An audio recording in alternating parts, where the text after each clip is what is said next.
আসসালামু আলাইকুম। খুবই ইন্টারেস্টিং একটা নিউজ।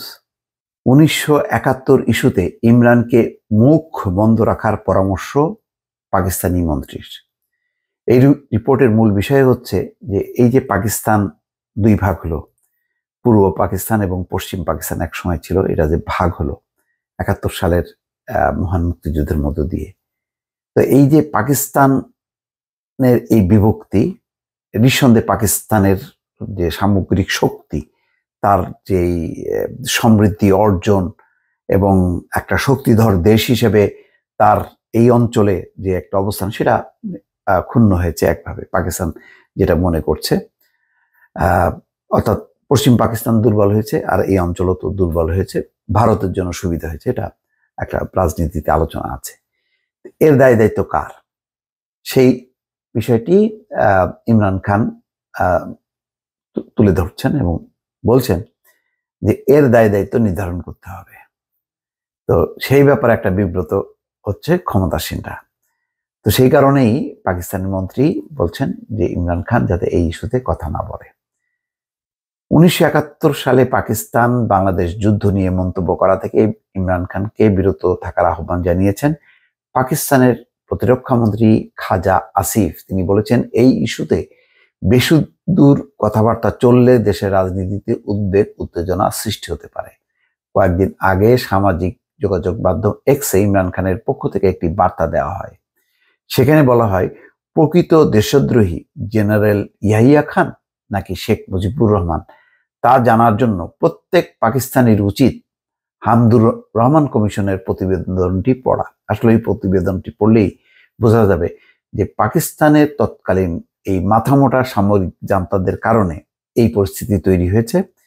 নতুবা যদি ৭০-এর যে নির্বাচন, যেই নির্বাচনে বঙ্গবন্ধু শেখ মুজিবুর রহমান সংখ্যাগরিষ্ঠ আসন পেয়ে নির্বাচিত হয়েছেন, যিনি পাকিস্তানের প্রধানমন্ত্রী হওয়ার কথা, তাকে প্রধানমন্ত্রী করতে না দেওয়ার এই পরিস্থিতি থেকে যেই অবস্থা, তাতে বাংলা পূর্ব পাকিস্তানের মানুষের স্বাধীনতা যুদ্ধ করা ছাড়া আর কোনো উপায় ছিল না।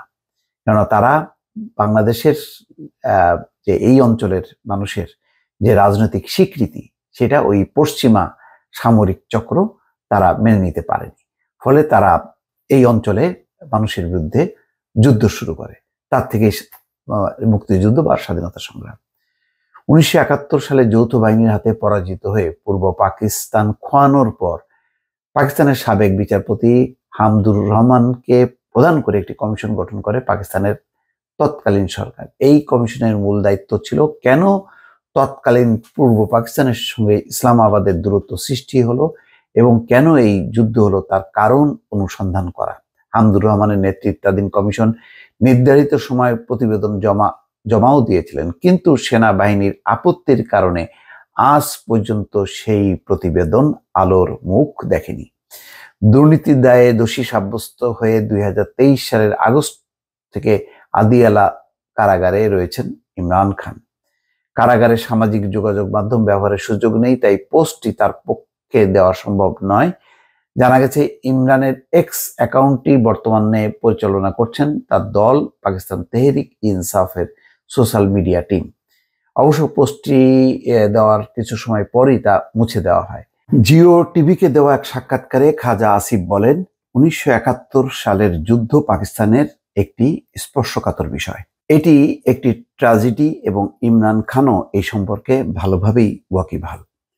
কিন্তু তারপরও তিনি ইস্যুটি নিয়ে ইচ্ছাকৃতভাবে উস্কানিমূলকভাবে বক্তব্য দিচ্ছেন, জনগণকে বিভ্রান্ত করার চেষ্টা চালাচ্ছেন। ইমরান খানের প্রতি আমার পরামর্শ এবং আহ্বান থাকবে, তিনি যদি দেশের রাজনীতি অস্থিতিশীল করতে না চান, তাহলে যেন নিজের মুখ বন্ধ রাখেন। আসলে মুখ বন্ধ করলেই কি সবকিছু ঠিক হয়ে যায়? বরং ইতিহাস এমন যে আজকে ৫০ বছর পর কিন্তু কোনো না কোনো নেতার মুখ দিয়ে বের হচ্ছে যে পাকিস্তানের এই যে আজকের পরিণতি, এই যে বিভক্তি, এর নেপথ্যে কি ছিল।